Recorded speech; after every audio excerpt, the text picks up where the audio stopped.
Halo guys, Assalamualaikum warahmatullahi wabarakatuh. Kembali lagi bersama saya Bobby Herian. Kali ini saya ingin membahas gaduh 3 periode ya di acara Mata Najwa di Trans TV kalau salah saya. Jadi gini guys, di situ menghadirkan narasumber ya. Itu yang mendukung 3 periode itu ada 2 orang di situ, yaitu Arief Puyono dari Gerindra, lalu surveyor Mr. Kodari gitu kan.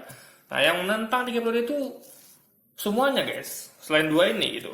Baik dari sebenarnya diputarkan mengenai komentar Presiden Jokowi bahwa dia menolak itu kan, wacana 3 periode, lalu juga juru bicaranya, saya lupa namanya itu ya. Lalu pakar hukum tata negara Arif Harun juga dari Komnas HAM ya, Komnas HAM ya. Jadi yang dari Pak Aris Azhar, lalu ada lagi ketua DPR ya, ketua DPR kayaknya ya. Wakil ketua MPR itu siapa itu? Dinsa namanya? Siapa namanya? Saya agak lupa guys ya. Lalu ada lagi bahkan Mata Najwa pun dari narasi-narasinya dia menolak itu gitu. Ya kan? Jadi kita udah tahu, kalau udah nonton ini udah tahu ya, kalau wacana 3 periode itu sangat buruk bagi demokrasi gitu, ya kan? Karena itu karena semakin lama kekuasaan dia akan semakin lupa diri gitu. Semakin lama lalu diikuti empuk kekuasaan, dia akan lupa diri sehingga dia akan susah untuk bangkit gitu guys, susah untuk bangun dan meninggalkan kerajaannya gitu. Maka ini berbahaya bagi demokrasi, itu berbahaya gitu. Wacana 3 periode. Nah, saya tarik membahas mengenai pendapat 2 orang ini saja gitu. Arief Puyono dan dengan Kodari. Jadi gini, mereka yakin sekali karena melihat survei publik katanya. Bahkan katanya tuh survei publik itu 85% gitu. Jangankan survei publik gitu. Di ruang itu saja udah 2 banding berapa itu ya. Presiden Jokowi, yang juru bicaranya, lalu ada yang dari MPR itu ya. Lalu ada Refli Harun, ada siapa lagi tuh? Ada Aris Azhar sama Najwa sendiri, itu ada 6 loh, 2 banding 6. Itu baru di studio aja gitu. Lagi rakyat di luar sana gitu. Jadi jelas sekali ini hanya makanya orang nggak percaya dengan survei itu. Apalagi survei selama ini juga banyak yang tidak sesuai dengan kenyataan gitu kan. Dari survei Jakarta kemarin gitu. Jadi banyak survei ini sekarang tidak percaya karena banyak kepentingan dulu gitu kan. Karena dia menjalin hubungan dengan kekuasaan gitu. Nah, jadi bahkan kita lihat banyak yang pengen main ganti presiden kan. 2019 itu kan ganti presiden, itu udah viral sekali gitu. Bahkan aku lihat kemarin waktu pengennya orang mengganti kepemimpinan ini ya, kepemimpinan yang udah 1 periode yang gagal itu kan. Kemarin kan gagal kan, ekonomi kita merosot, dulu lagi pandemi itu ya, dan banyak masalah di negeri ini, itu banyak, makanya digerakkan 2019 ganti presiden. Juga ada, dan banyak tokoh-tokoh dalam kami juga kan, itu juga ingin ada perubahan negeri ini gitu, karena gagalnya pemerintahan di periode pertama kemarin gitu. Nah, dan lihat dukungan pada Prabowo begitu besar ya waktu itu kan, mereka berharap Prabowo ini ada perubahan gitu, akan memulai pemerintahan yang sebenarnya gagal gitu. Ya kan, ada setiap Pak Prabowo dan Mas Sandi berkunjung mana-mana itu selalu ramai guys. Jadi beda dengan pemerintah ya. Dari pemerintah itu banyak sepi gitu. Bahkan ada banyak bencana seperti angin ribut gitu kan, tenda terbangan angin dan segala macamnya gitu. Bahkan diadu sekalipun di final di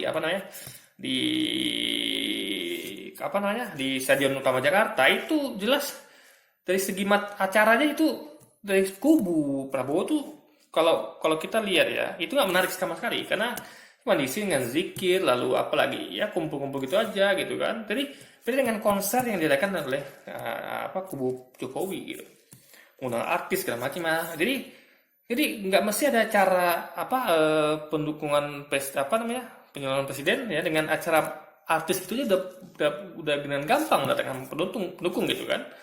Bukannya ada pendukung bayaran gitu kan yang diekspos oleh media. Jadi sebenarnya publik itu lebih percaya sebenarnya Prabowo lah yang pemenangnya gitu. Cuman karena ada kecurangan yang secara sistematis, struktur dan masif itu meskipun tidak digubris oleh MK gitu kan.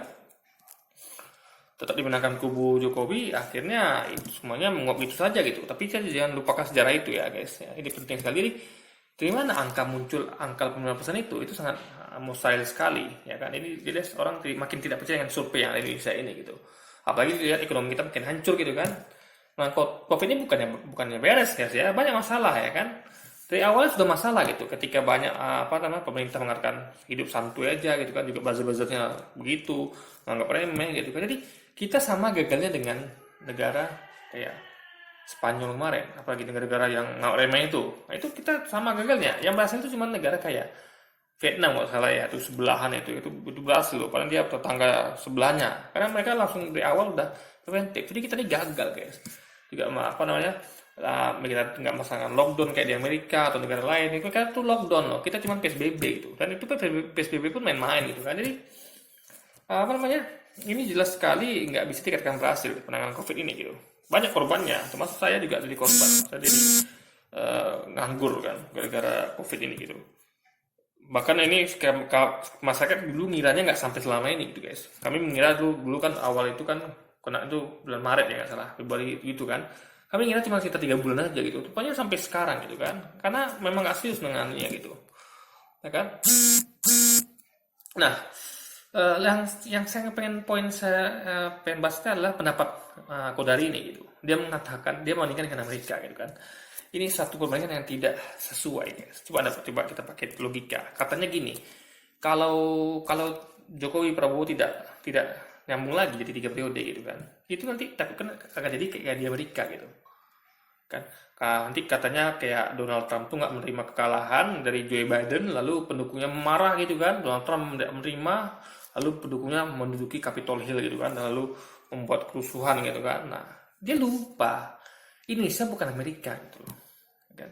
Dia mengatakan Amerika lebih baik demokrasinya, betul, justru gitu. Jadi demokrasi ya, kalau baik pun akan dikacaukan oleh orang-orang yang tidak baik gitu guys.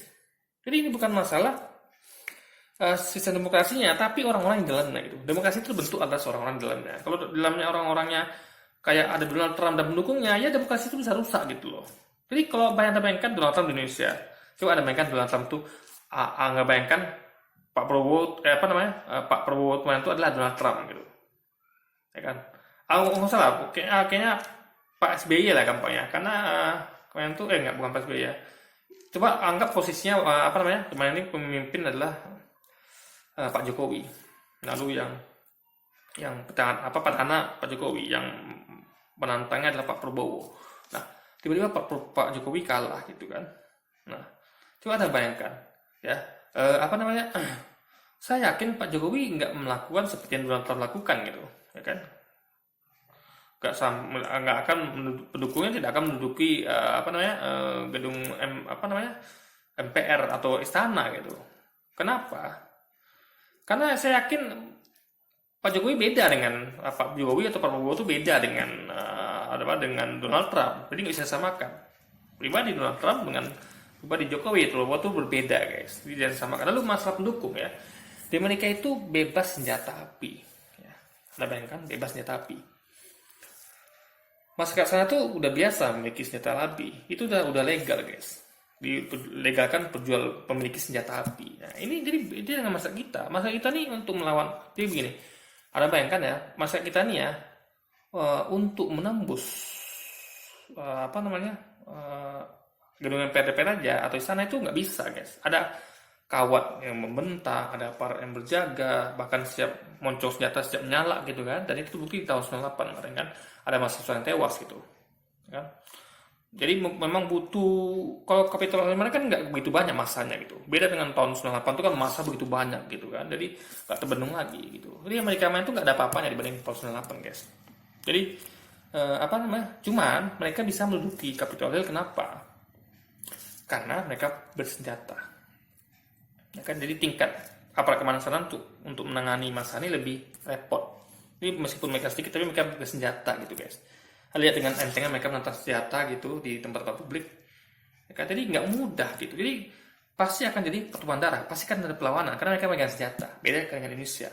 Rakyat Indonesia tuh nggak megang senjata. Megang senjata itu adalah ilegal. Jadi aparat kita akan lebih mudah menundukkan massa guys. Kalau jumlahnya seperti di Amerika kemarin. Bahkan juga jumlah besar mana pun waktu kemarin Pilpres 2019 kan jumlah masa besar itu. Waktu menentang putusan MK itu kan. Itu kan masa besar tuh guys. Itu luar biasa banyaknya tuh ya. Udah mirip kayak 212 gitu kan. Udah mungkin ada setengahnya lah mungkin. Saking banyaknya gitu. Aksi-aksi mahasiswa kemarin itu kan banyak itu jumlahnya. Tapi karena mereka tidak bersenjata, mereka nggak bisa lakukan apa-apa. Mereka nggak bisa menduduki gedung MPR DPR atau istana, ya kan. Bahkan mereka ketika saya lihat tuh waktu itu di depan di gedung MPR tuh sudah sudah dihadang oleh tank-tank gitu. Jadi aparat senjata lengkap sudah menghadang. Ternyata mereka tahan kosong guys. Jadi jelas mereka tentu berpikiran logis, tidak akan mampu menduduki gedung MPR DPR atau istana presiden seperti di Amerika kemarin gitu. Sekali lagi ketika Kodari menyamakan dengan Amerika itu dia salah besar tuh. Karena lalu dan jangan lupa yang berbahaya adalah ketika kepentingan bisnis itu lebih menguasai pemerintahan. Ingat Donald Trump itu adalah pengusaha, dia tentu dia punya koneksi bisnis di mana gitu. Tentu dia didukung oleh oligarki gitu kan. Jadi siapa yang kebijakannya selama ini dari siapa dia itu kan jelas mendukung yang namanya oligarki gitu. Jadi ketika Donald Trump kalah itu jelas kepentingan oligarki terganggu. Makanya oligarki itu tentu akan marah gitu kan. Nah, sama juga Indonesia kalau terjadi hal itu. Jadi kalau kita lihat pemerintah kita itu, yang saya khawatirkan justru kalau Jokowi jatuh gitu daripada Prabowo menang. Prabowo kemarin nggak jadi. Anda lihat kan karena kita lihat pendukung Prabowo itu bukan oligarki, tapi kita banyak pakar mengaku justru oligarki itu ada di kubu Jokowi gitu. Di kubu Prabowo itu tidak ada oligarki yang berambisi untuk mengeruk keuntungan karena dia tidak pernah berkuasa gitu kan. Ya, jadi bahkan yang dukung itu adalah para ulama, umat gitu kan, dan juga orang-orang pakar-pakar ekonomi, juga pakar politik, bahkan pakar profesor-profesor dukung Prabowo semua gitu. Jadi sekali lagi guys, juga cuma itu berbahaya ketika Jokowi yang tidak menang gitu, karena kepentingan oligarki akan terganggu. Sekarang aja kita lihat banyak, bahkan Profesor Samsa itu mengatakan dia takut mengkritik pemerintah karena takut oligarkinya marah gitu. Jadi masalahnya adalah apakah pemerintah ini didukung oligarki apa tidak? Nah faktanya Donald Trump didukung oligarki, Jokowi juga gitu. Jadi bahaya kalau mereka tidak menang gitu kan.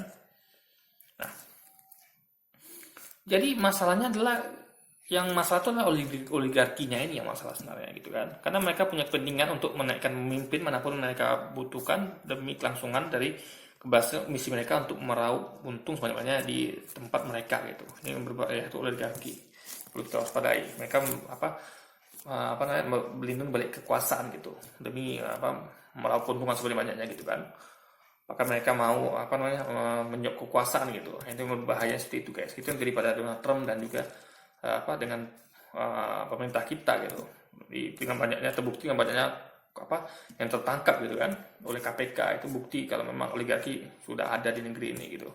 Nah, sejak lama gitu kan. Itu kita waspadai. Jadi menyamakan Indonesia dan mereka tuh sudah terlalu jauh gitu.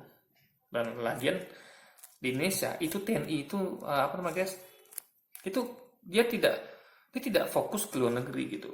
Jadi dia tuh memang fokusnya dalam negeri. Beda dengan Amerika. Amerika tuh tentara itu banyak fokusnya ke luar negeri. Di Irak, di mana lagi Korea, ngurusin isu luar negeri. Memang tingkat tinggi kan kayak nuklir Iran, nuklir Korea Utara. Kalau TNI kita kan paling luar tuh cuman perbantuan gitu, nggak yang utama. Beda Amerika. Jadi fokus Amerika itu terbelah guys. Jadi lebih kompleks pertahanan dibanding Indonesia gitu. Nah, dan TNI pun jadi India adalah kita berbeda dengan Amerika gitu.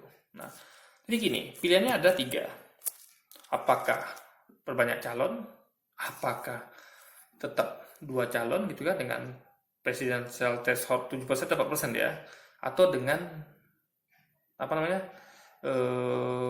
kayak sekarang ini atau 3 periode itu. Jadi sekali lagi ya, semakin kita itu 3 periode itu makin diktator nanti, akan makin berbahaya bagi demokrasi gitu. Sedangkan dua ini aja berbahaya, polarisasi ini gitu kan, karena oligarki tinggal milih ini, dia bisa fokus kekuatan yang sama yang satu ini misalnya gitu kan. Dia bisa menciptakan satu lagi ini adalah semacam boneka gitu. Jadi kayak di jadi di apa di Solo itu kan. Jadi Gibran tuh melawan apa bahkan wacanakan kota kosong gitu atau yang lawannya cuma katanya siapa itu ya. Jadi nggak sebanding lah ibaratnya. Jadi seakan jadi apa sepertinya itu apa namanya asal-asalan lawannya itu gitu kan. Jadi ini berbahaya kalau kita cuma dua calon. Makanya kalau demokrasi yang bagus itu adalah banyak saingan gitu. Jadi rakyat bisa pilih pilihan gitu kan. Meskipun saya sebenarnya kurang setuju dengan sistem ini. Kenapa?